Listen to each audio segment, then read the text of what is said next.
voice of God through evangelist Shaji Joseph. യേശുവിൻ നാമത്തിൽ ജയമുണ്ട്. യേശുവിൻ നാമത്തിൽ ജയമുണ്ട്. തോൽവിയില്ല, ഇനി തോൽവിയില്ല. തോൽവിയെ കുറിച്ചുള്ള ചിന്ത വേണ്ട. തോൽവിയില്ല, ഇനി തോൽവിയില്ല. തോൽവിയെ കുറിച്ചുള്ള ചിന്ത വേണ്ട. എന്റെ ചിന്ത ജയം മാത്രം.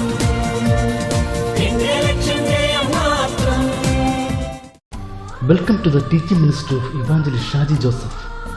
ജീവിതത്തിൽ വലിയ മാറ്റങ്ങൾ വരുത്തുന്ന ഈ ദൈവജന സന്ദേശം കേൾക്കുവാനായി വിശുദ്ധ വേദപുസ്തകവും നോട്ട് ബുക്കും എടുത്തുകൊണ്ട് ഇപ്പോൾ വരിക.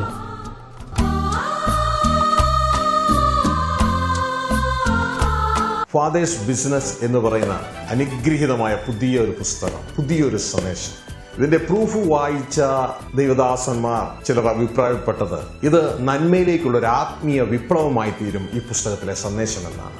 ഇത് നിങ്ങളുടെ ആത്മീയ ജീവിതത്തിന് ഒരു വഴിത്തിരിവായിരിക്കും.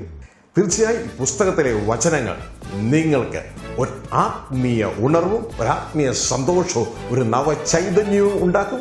ദൈവരാജ്യം അവകാശമാക്കുവാൻ ഈ പുസ്തകത്തിലെ സന്ദേശം നിങ്ങളെ സഹായിക്കും. കർത്താവായ യേശുവിന്റെ നാമത്തിൽ ദ വോയിസ് ഓഫ് ഗോഡ് എന്ന പ്രോഗ്രാമിലേക്ക് നിങ്ങളെല്ലാവരെയും സ്വാഗതം ചെയ്യുകയാണ്. പ്രിയരെ, നമ്മളൊരു പുതിയ സന്ദേശം കേൾക്കുവാൻ പോവുകയാണ്. മടക്കയാത്ര. വളരെ പ്രാധാന്യമർഹിക്കുന്ന, മാനുഷിക ജീവിതത്തിൽ വളരെ പ്രാധാന്യമർഹിക്കുന്ന ഈ സന്ദേശം എൻ്റെ ജീവിതത്തിൽ വളരെ മാറ്റങ്ങൾ ഉണ്ടാക്കുവാനിടയായി. എൻ്റെ ചിന്തകളിൽ വളരെ മാറ്റങ്ങൾ ഉണ്ടാക്കുവാനിടയായി. ആത്മീയമായി അടുത്തൊരു തലത്തിലേക്ക് ഉയരുവാൻ ഈ സന്ദേശം എന്നെ സഹായിച്ചു. തീർച്ചയായും ഈ സന്ദേശം നിങ്ങളെയും സഹായിക്കും. നമുക്ക് ഒരുമിച്ച് ഈ സന്ദേശത്തിനായി ചെവി കൊടുക്കാം.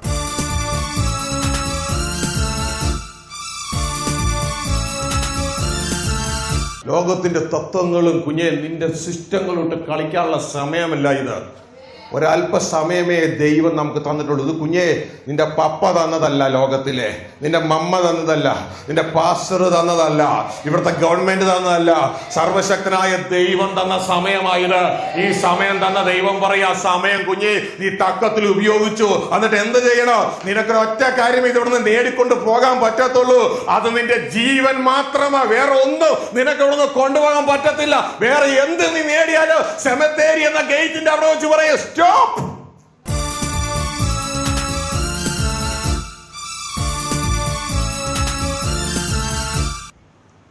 ഏറ്റവും ദാരുണമായ മനുഷ്യവർഗത്തിനുണ്ടായ ദുരന്തം എന്ന് പറയുന്നത് ശിക്ഷാവിധിയാണ്. ഉൽപ്പത്തി 2:7 പിതാവായ ദൈവം പറഞ്ഞ ശിക്ഷാവിധി. നന്മ തിന്മകളെ കുറിച്ചുള്ള അറിവിന്റെ വൃക്ഷത്തിന്റെ ഫലം കഴിക്കുന്ന നാളിൽ നീ മരിക്കും. ആദം ആ വാക്ക് ധിക്കരിച്ചു. അതിന്റെ കാരണം നാം മനസ്സിലാക്കി. സർപ്പം പിശാചിനോട് വിശ്വസ്തത പുലർത്തി. പിശാചിന്റെ ആലോചന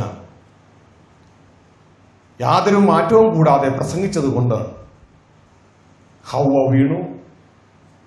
ഹൗവയെ സ്നേഹിച്ച ആദം വീണു. അതോടെ മാനവരാശി മുഴുവനും ശിക്ഷാവിധി എന്ന യാത്രയിലായി. ധൂർത്തപുത്രന്റെ കഥയിലൂടെ നാം മനസ്സിലാക്കി. തുടർന്ന് ആ ധൂർത്തപുത്രൻ ആ പിതാവിന്റെ ഭവനം വിട്ട് ഇറങ്ങേണ്ട അവസ്ഥ കടന്നു വന്നു. ദൈവരാജ്യത്തിന്റെ നിഴലായ ഏദനിൽ നിന്ന് ആദം പുറത്താക്കപ്പെട്ടു. ആ ശിക്ഷായാത്രയിൽ തിന്നുന്ന നാളിൽ നീ മരിക്കുമെന്ന് പറഞ്ഞു. ആദത്തിന്റെ ആത്മാവ് ഏദൻ തോട്ടത്തിൽ വെച്ച് തന്നെ തുടർന്ന് 930 വർഷം കൊണ്ട് ആദത്തിന്റെ ശരീരവും തുടർന്ന് ആദത്തിന്റെ ദേഹിയും. അങ്ങനെ ഒരു ദിവസം കൊണ്ട് തന്നെ ആദം മരിച്ചു. ദൈവത്തിന് ഒരു ദിവസം 1000 വർഷം പോലെയാണ്. ഒരു മനുഷ്യനും അതുകൊണ്ട് 1000 വർഷം പൂർത്തിയാക്കിയില്ല. ഏറ്റവും പ്രായം ചെന്ന മെതുശലേം പോലും 969 വർഷം കൊണ്ട് ഈ ഭൂമി വിടേണ്ടതായിട്ട് വന്നു.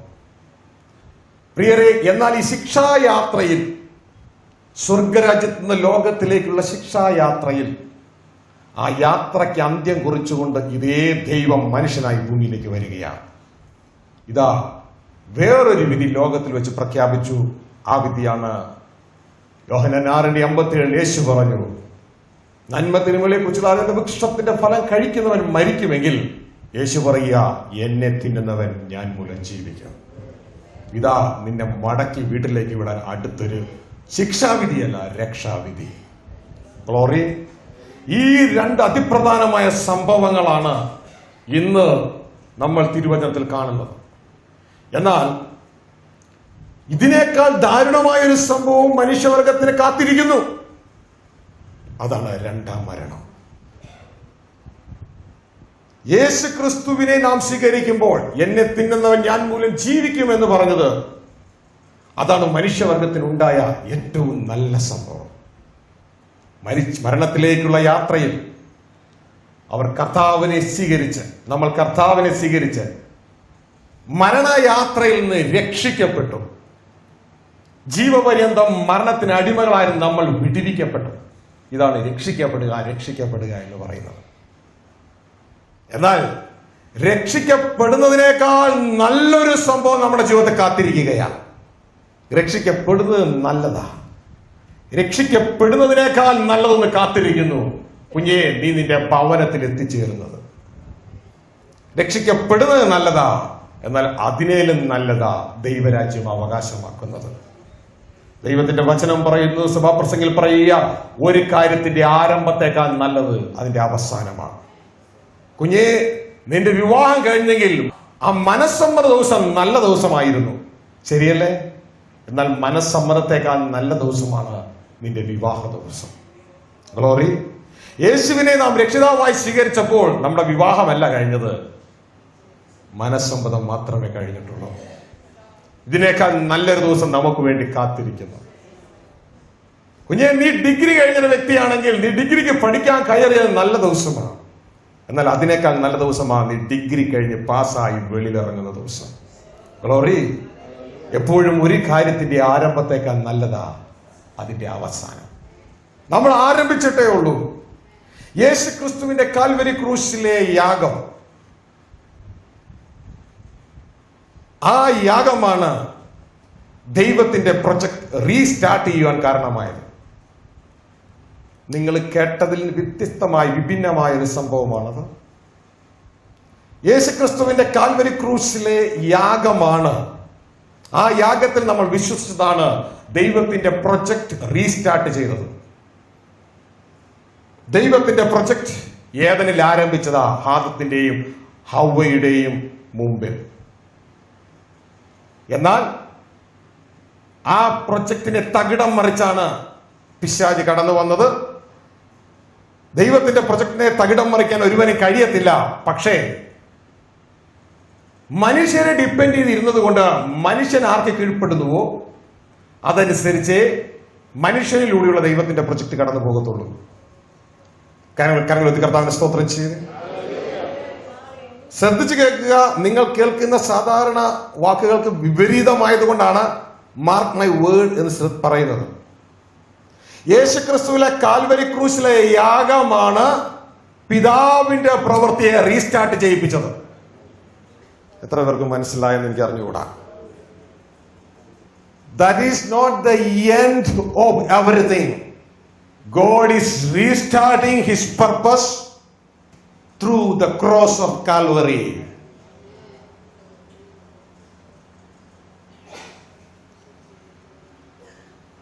ശ്രദ്ധിച്ചു കേൾക്കുക. സുവിശേഷത്തിന്റെ ആവശ്യമില്ലാത്ത ഒരു കാലം ഉണ്ടായിരുന്നു, നിങ്ങൾക്കറിയോ?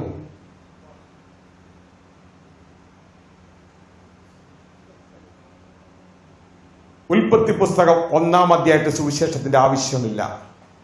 ഉൽപ്പത്തി പുസ്തകം 2-ാം അധ്യായത്തിൽ സുവിശേഷത്തിന്റെ ആവശ്യമില്ല. ഉൽപ്പത്തി പുസ്തകം 3-ാം അധ്യായത്തിൽ ആദം പിശാചിന് വാതിൽ തുറന്നതിന് ശേഷമേ യേശുക്രിസ്തുവിലൂടെയുള്ള സുവിശേഷത്തിന്റെ ആവശ്യമുള്ളൂ. മനസ്സിലാവുന്നവർക്കായി സ്തോത്രം. തെറ്റിക്കപ്പെടുന്ന വാക്കുകളിൽ വീണു പോകരുത്. ദൈവം ഒരിക്കലും തന്റെ പ്രൊജക്ട് മാറ്റിവെക്കത്തില്ല. ദൈവം മാറാത്തവനാണ്. ഉൽപ്പത്തി പുസ്തകം 1-ാം അധ്യായം 2-ാം അധ്യായം ദൈവം 1-ാം അധ്യായത്തിൽ കാര്യങ്ങളെ റീക്രിയേറ്റ് ചെയ്ത് മനുഷ്യനെ സൃഷ്ടിച്ച് ഭൂമിയിലാക്കിയപ്പോൾ നിങ്ങൾ ചിന്തിച്ചോ ദൈവത്തിന് ഒരു പദ്ധതി ഇല്ലാതെ ഇത് ചെയ്തു വെച്ചെന്ന്? ദൈവത്തിനൊരു പദ്ധതി ഉണ്ടായിരുന്നു. അപ്പോൾ യേശുവിന്റെ ആവശ്യമില്ലായിരുന്നു, രക്ഷകന്റെ ആവശ്യം ഇല്ലായിരുന്നു. പിന്നെ എപ്പോഴാ രക്ഷകൻ വേണ്ടി വന്നേ? എപ്പോഴാ രക്ഷകനെ വാഗ്ദത്തം ചെയ്തേ? ആദം പിശാചിന്റെ കെണിയിൽ കുഴിയിൽ വീണതിന് ശേഷം മാത്രമേ രക്ഷകനായ യേശുവിനെ വാഗ്ദത്തം ചെയ്തിട്ടുള്ളൂ. അതിനു മുമ്പും പിതാവിന്റെ പ്രൊജക്ട് ഉണ്ട്. That is his main project. That is the will of father. അതാണ് പിതാവിന്റെ പ്രവൃത്തി. That is fathers business. Bible vision എന്ന് പറയുന്ന 14 DVD-കളുണ്ട് ഇവിടെ. അത് നിങ്ങൾ വാങ്ങി റിപ്പീറ്റ് ചെയ്ത് കേൾക്കുക. ഇവിടെ ഒരു ചർച്ചിനെ കുറിച്ച് ഞാൻ പറഞ്ഞു, ഏകലവ്യൻ ചർച്ച് എന്ന് ഞാൻ പറയാമെന്ന് നിങ്ങളോട് പറഞ്ഞു. ഞാൻ ഒമാനിൽ ഒരു വിസിറ്റ് കഴിഞ്ഞു. ഞാൻ യുണൈറ്റഡ് അറബ് എമിറേറ്റ്സ് തിരിച്ചു വന്നു. വീണ്ടും അടുത്ത ആഴ്ച വീണ്ടും ഒമാനിൽ ഒരു പട്ടണത്തിലേക്ക്, സൗഹാർദ്ദ പട്ടണത്തിലേക്ക് പോവാൻ. ഞാൻ കണ്ടിട്ടില്ല, കേട്ടിട്ടില്ല, അറിയത്തില്ല ഈ കൂട്ടരെ. ഞാൻ അവിടെ ചെന്ന് ഞാൻ പ്രസംഗിക്കുവാൻ ആരംഭിച്ചപ്പോൾ സാധാരണ ഞാൻ കണ്ടിട്ടുണ്ട്, ഞാൻ പ്രസംഗിച്ച് തുടങ്ങി കഴിയുമ്പോൾ ആളുകൾ ഇതൊക്കെ പുതിയതായിട്ട് കേട്ടതുപോലെ ഇങ്ങനെ മിഴിച്ചിരിക്കും. പക്ഷെ ഈ ചർച്ച ഞാൻ നോക്കുമ്പോൾ ഞാൻ വാ തുറന്നാൽ ഉടനെ തന്നെ അവർ ബാക്കിയുള്ള വാചകങ്ങൾ ഫില്ല് ചെയ്യും. ഞാൻ ദൈവരാജ്യം വയലിൽ എന്ന് പറയുമ്പോൾ അവർ ബാക്കിയുള്ളതൊക്കെ ഫില്ല് ചെയ്ത് തരും. അപ്പോൾ എനിക്ക് ഇതെന്താ ഇവര് നല്ലൊരു കൂട്ടരാണല്ലോ എന്നൊരു ഫീലിംഗ് അകത്ത് വന്നു. തുടർന്നാണ് അവിടുത്തെ ദൈവദാസൻ, കൊച്ചു ഗ്രൂപ്പ്, അവിടുത്തെ ദൈവദാസൻ കാര്യങ്ങളോട് പറയാനിടയായത്. അവര് മസ്കറ്റിൽ നിന്ന് ഏകദേശം ഒരു 250-300 കിലോമീറ്റർ അകലെയുള്ളൊരു സിറ്റിയാണത്. മസ്കറ്റിൽ എൻ്റെ ഒരു സ്നേഹിതനുണ്ട്. ഈ സ്നേഹിതനിലൂടെ ഈ പ്രാർത്ഥനാലയത്തിൽ നടക്കുന്ന സ്പിരിച്വൽ ഗ്രോത്ത് റിട്രീറ്റിന്റെ 12 CD, 14 DVD ഇങ്ങനെയുള്ള ഓരോ സെറ്റുകളുണ്ട്. എൻ്റെ ഈ സ്നേഹിതം വഴി അവിടെ കളക്ട് ചെയ്തിട്ട് ഇവരെന്ത് ചെയ്യുന്നറിയാമോ? ഇവരുടെ പ്രെയർ ഹോളിൽ ഒരു പ്രൊജക്ടർ വെച്ചിട്ട് സെറ്റ് ചെയ്തു, ഒരു കമ്പ്യൂട്ടർ സെറ്റ് ചെയ്തു. എന്നിട്ട് ഇവര് ചെയ്യുന്നത് എല്ലാ ദിവസത്തെയും ഫ്രൈഡേ, ഇവിടുത്തെ ഞായറാഴ്ചത്തേക്ക് പോരാണോ വെള്ളിയാഴ്ച ആരാധന കഴിയുമ്പോൾ ഇവർ വിസിറ്റിംഗ് പാസ്റ്റേഴ്സിനെ അല്ല വിളിക്കുന്നത്. ഇവരെന്ത് ചെയ്യുന്നറിയാമോ? ഇതിൽ ഒരു DVD അങ്ങ് പ്ലേ ചെയ്യും. ഒരു DVD പ്ലേ ചെയ്തിട്ട് ആളുടെ പടം ഉണ്ട്, അവിടെ ആളുടെ ഫോട്ടോ ഉണ്ട്. ഞാൻ ഹല്ലേലൂയ പറയുമ്പോൾ അവർ ഹല്ലേലൂയ പറയും, ഞാൻ സ്തോത്രം പറയുമ്പോൾ അവർ സ്തോത്രം പറയും. മുട്ടുകുത്തണം തോന്നി അവർ മുട്ടുകുത്തും. അവസാനം മീറ്റിംഗ് കഴിയുമ്പോൾ അവർ മുട്ടുകുത്തി ദൈവദാസൻ ജനത്തെ സമർപ്പിക്കും. അങ്ങനെ ഓരോ ആഴ്ചകളിലും ഈ DVD മുന്നോട്ടേക്ക് പോകും. 14 ആഴ്ചകൾ കഴിയുമ്പോൾ അവർ DVD റിപ്പീറ്റ് ചെയ്യും, അല്ലെങ്കിൽ അടുത്ത സെറ്റ് ഇടും. അങ്ങനെ കേട്ട് ഇവർ ആത്മീയമായിട്ട് വളർന്നു. ഞാൻ ചിന്തിച്ചൊരു കാര്യം പെട്ടെന്ന് എനിക്ക് ഓർമ്മ വന്നത്, ഇത് ഞാൻ അറിയാതെ തന്നെ ഇവർ ഈ ലെവലിലേക്ക് വളരുവാൻ സ്വർഗത്തിലെ ദൈവം വരെ സഹായിച്ചു. എനിക്ക് പെട്ടെന്ന് ഓർമ്മ വന്ന ഒരു കാര്യം ഞാൻ പറയട്ടെ. അനേകർക്ക് ഇതിന്റെ അവസരം ഉണ്ടായിട്ടും അവർ വളരാതിരിക്കുന്നു. ഗ്ലോറി. ഞാൻ കുഞ്ഞുനാളിലെ പഠിച്ചൊരു കഥയുണ്ട്, ശരിയാണോ എന്ന് എനിക്ക് ഓർമ്മയില്ല പേരുകളൊന്നും. അതായത് ഈ പാണ്ഡവരെ അസ്ത്രവിദ്യ പഠിപ്പിക്കാൻ ദ്രോണാചാര്യർ എന്ന് പറഞ്ഞ, ശരിയാണോ? ഗ്ലോറി. അദ്ദേഹം കടന്നു വന്നു, അദ്ദേഹം അസ്ത്രവിദ്യ പഠിപ്പിച്ചു. അപ്പോൾ അവിടെ ഒരു കാട്ടിടയം പയ്യനുണ്ട്, അദ്ദേഹത്തിന്റെ പേരാ ഏകലവ്യൻ ഞാൻ ചിന്തിക്കുന്നത്. ഗ്ലോറി. ഈ കാട്ടിടയം പയ്യൻ അതെല്ലാം കണ്ടുകൊണ്ട് നിൽക്കുകയാണ്. അവസാനം ഇവൻ കാട്ടിടനായതോടെ ഇവനെ പഠിപ്പിക്കത്തില്ല. ഫാദേഴ്സ് ബിസിനസ് എന്ന് പറയുന്ന അനുഗ്രഹീതമായ പുതിയൊരു പുസ്തകം, പുതിയൊരു സന്ദേശം. ഇതിന്റെ പ്രൂഫ് വായിച്ച ദൈവദാസന്മാർ ചിലർ അഭിപ്രായപ്പെട്ടത് ഇത് നന്മയിലേക്കുള്ള ഒരു ആത്മീയ വിപ്ലവമായി തീരും ഈ പുസ്തകത്തിലെ സന്ദേശം എന്നാണ്. ഇത് നിങ്ങളുടെ ആത്മീയ ജീവിതത്തിന് ഒരു വഴിത്തിരിവായിരിക്കും. തീർച്ചയായും ഈ പുസ്തകത്തിലെ വചനങ്ങൾ നിങ്ങൾക്ക് ഒരു ആത്മീയ ഉണർവും ഒരു ആത്മീയ സന്തോഷവും ഒരു നവചൈതന്യവും ഉണ്ടാക്കും. ദൈവരാജ്യം അവകാശമാക്കുവാൻ ഈ പുസ്തകത്തിലെ സന്ദേശം നിങ്ങളെ സഹായിക്കും. ഒരു മനുഷ്യായുസ്സിൽ ഒരു വ്യക്തിക്ക് സമ്പാദിക്കാൻ കഴിയാവുന്ന ഏറ്റവും വലിയ കാര്യം ഭവനമല്ല, കാറല്ല, പണമല്ല, ദൈവരാജ്യം അവകാശമാക്കുക എന്നുള്ളതാണ്. ജോസഫ് എന്ന ദൈവദാസൻ എഴുതിയിരിക്കുന്ന ജയിക്കാനായി വീണ്ടും ജനിച്ച ഈ പുസ്തകം ദൈവനാമത്തിന് വേണ്ടി ചെയ്യുന്നു. വളരെ അനുഗ്രഹിക്കപ്പെട്ട ഒരു പുസ്തകം, ഒരു നല്ല ചിന്തകൻ, നല്ല എഴുത്തുകാരൻ. ഈ പുസ്തകത്തിലെ സന്ദേശം നിങ്ങളെ ദൈവരാജ്യം അവകാശമാക്കുവാൻ സഹായിക്കും. ഈ പുസ്തകം പ്രാർത്ഥനാലയത്തിന്റെ വെബ്സൈറ്റിലും പ്രധാന ബുക്ക് ഷോപ്പിലും ലഭ്യമാണ്. ഈ കാട്ടിടയം പയ്യൻ അതെല്ലാം കണ്ടുകൊണ്ട് നിൽക്കുകയാണ്. അവസാനം ഇവൻ കാട്ടിടനായതുകൊണ്ട് ഇവനെ പഠിപ്പിക്കത്തില്ല. എന്നാൽ ഒരു ദിവസം പാണ്ഡവര് ഇവര് വനത്തിലൂടെ പോകുമ്പോൾ ഇവരുടെ വേട്ടപ്പട്ടി മുമ്പേ പോവുകയാണ്. ഉടനെ ഇത് കുറച്ച് മുന്നോട്ടേക്ക് തുരുതുര എന്ന് പറഞ്ഞ അസ്ത്രങ്ങൾ വന്ന് ഈ പട്ടിയുടെ വായിൽ നിറഞ്ഞു. ദ്രോണാചാര്യ നോക്കിയപ്പോ പാണ്ഡവരൊക്കെ തന്റെ കൂടെ ഉണ്ട്. ഇതേപോലെ അസ്ത്രം ചെയ്യുവാൻ കഴിയുന്ന ഒരുവനേ ഉള്ളൂ അർജുനൻ. പുള്ളിക്കാരൻ എന്റെ കൂടെ ഉണ്ട്. പിന്നെ ആരാ ഇത് ചെയ്തേ? തപ്പിപ്പിടിച്ച് വന്നപ്പോഴാണ് ഇതാ ഒരു കാട്ടാള പയ്യനാ ഇത് ചെയ്തിരിക്കുന്നത്. അവനോട് ചോദിച്ചപ്പോ പറയുകയാണ്, അങ്ങ് ഇവരെ അസ്ത്രവിദ്യ പഠിപ്പിക്കുന്നത് ഞാൻ ഒളിച്ചിരുന്ന് പഠിച്ചു. ഇങ്ങനെ കുറെ പേര് ഒളിച്ചിരുന്ന് പഠിക്കുന്നവരുണ്ടെങ്കിൽ ദൈവത്തിന് സ്തോത്രം. മനസ്സിലാവുന്നുണ്ടോ? ഹല്ലേലൂയ.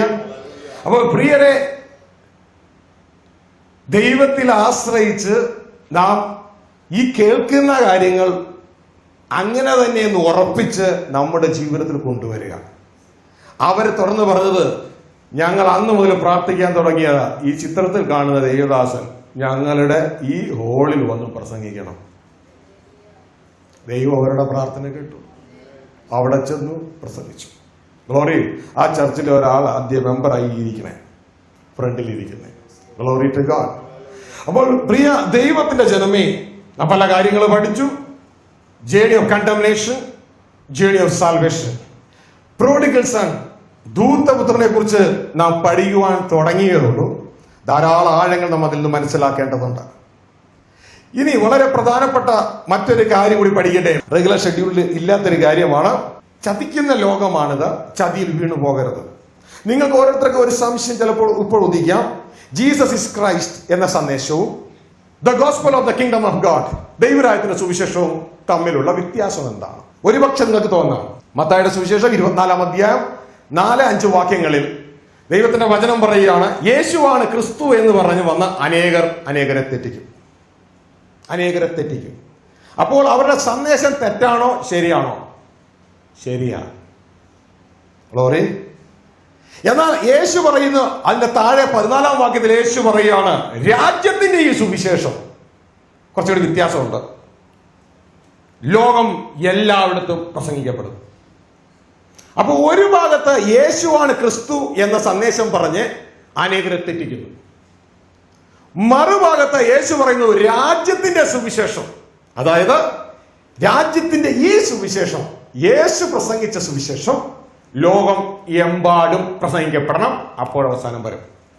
അപ്പോൾ ജനത്തിനൊരു കൺഫ്യൂഷൻ ഉണ്ടാകും. എസ്പെഷ്യലി ദൈവദാസന്മാർ ഇത് വ്യക്തമായിട്ട് മനസ്സിലാക്കിയെങ്കിൽ മാത്രമേ നിങ്ങൾക്ക് മറ്റുള്ളവർക്ക് നിങ്ങളുടെ ജീവിതത്തിലും മറ്റുള്ളവരുടെ ജീവിതത്തിലും പറഞ്ഞു കൊടുക്കുവാൻ കഴിയത്തുള്ളൂ. എന്താ ഇത് രണ്ടും തമ്മിലുള്ള വ്യത്യാസം? രണ്ടും തമ്മിൽ പ്രിയ സഹോദരങ്ങളെ ഒറ്റ നോട്ടത്തിൽ ഒരു വ്യത്യാസവും ഇല്ല. ആ രണ്ട് വാക്യങ്ങൾ നമുക്കൊന്ന് വായിക്കാം. ആ ഭാഗം നമുക്കൊന്ന് വായിക്കാം. മത്തായിയുടെ സുവിശേഷം 24-ാം അധ്യായം. വളരെ ശ്രദ്ധയോടെ നാം നോക്കേണ്ടത്, ചതിക്കപ്പെടരുത്. ഗ്ലോറി. 24-ാം അധ്യായം 4-5 വാക്യങ്ങൾ വായിച്ചാട്ടെ.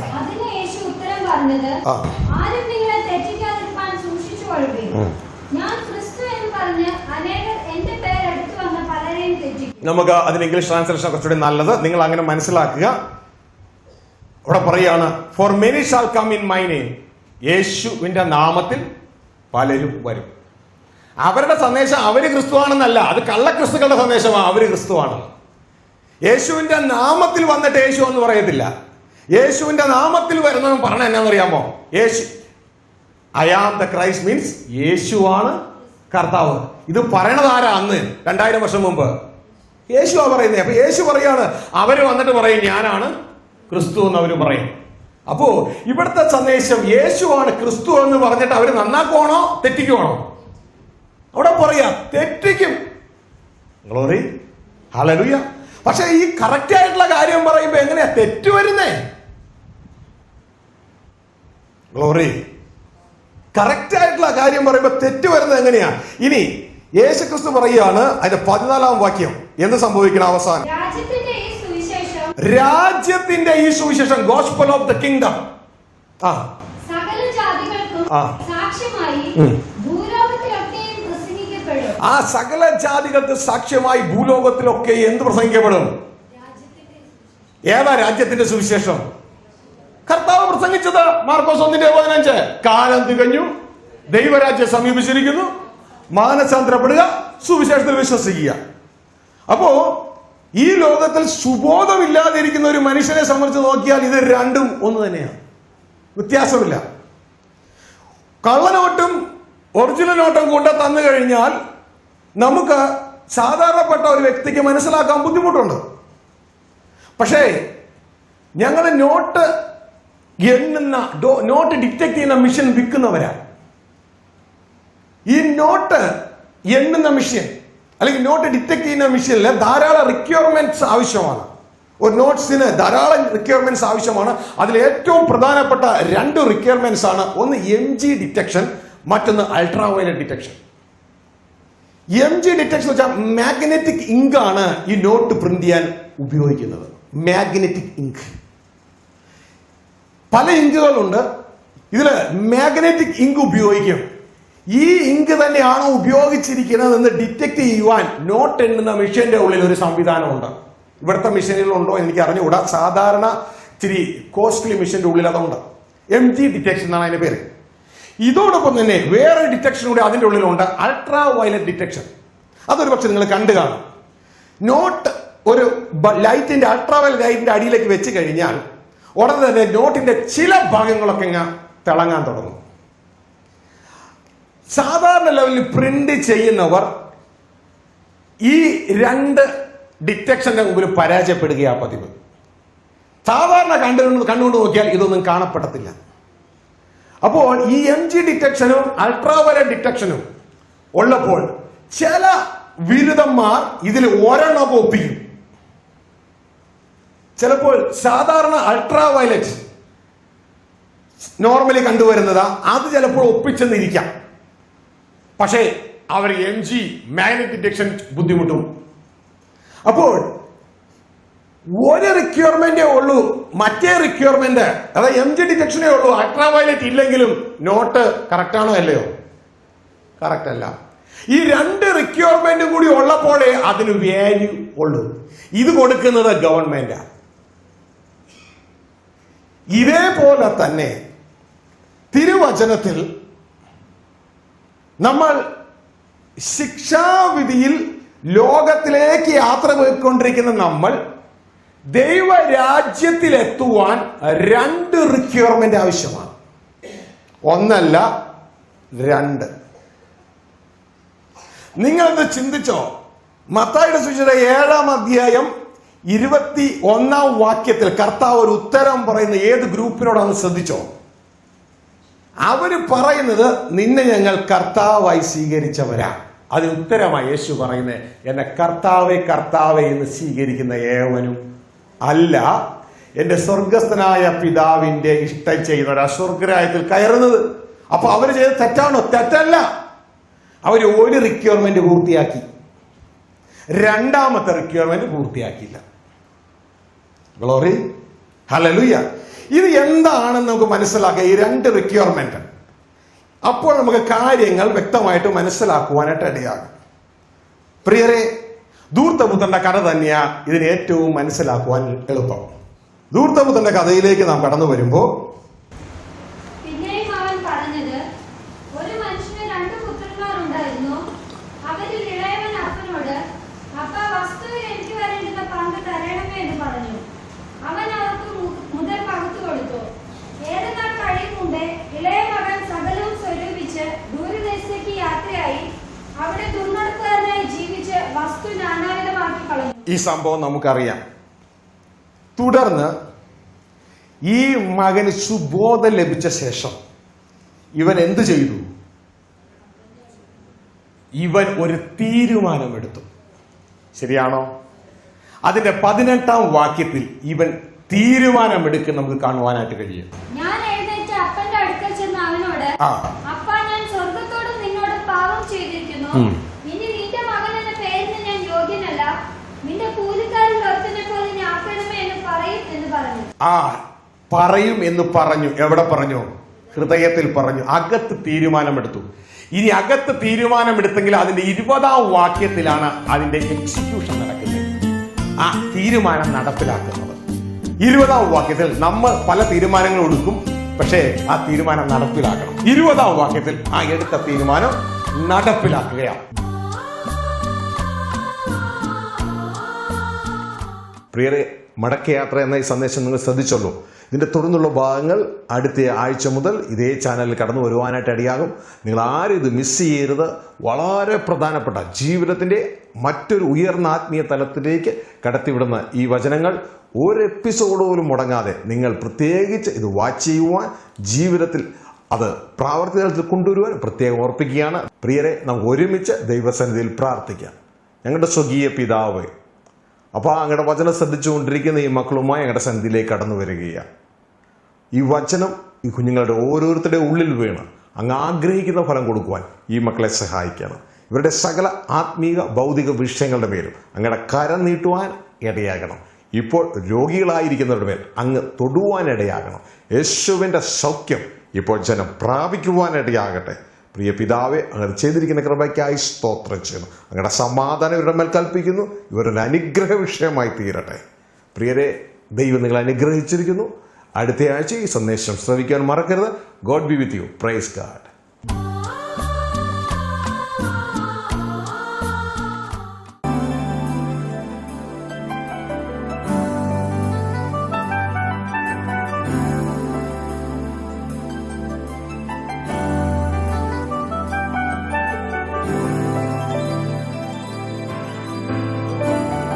ദുഃഖിതരെ ആശ്വസിപ്പിക്കുന്ന ദൈവവചന ശുശ്രൂഷ പ്രാർത്ഥനാലയം ഗോസ്ബൽ സെന്റർ എല്ലാ മാസവും ആദ്യ തിങ്കളാഴ്ച മുതൽ ശനിയാഴ്ച വരെ.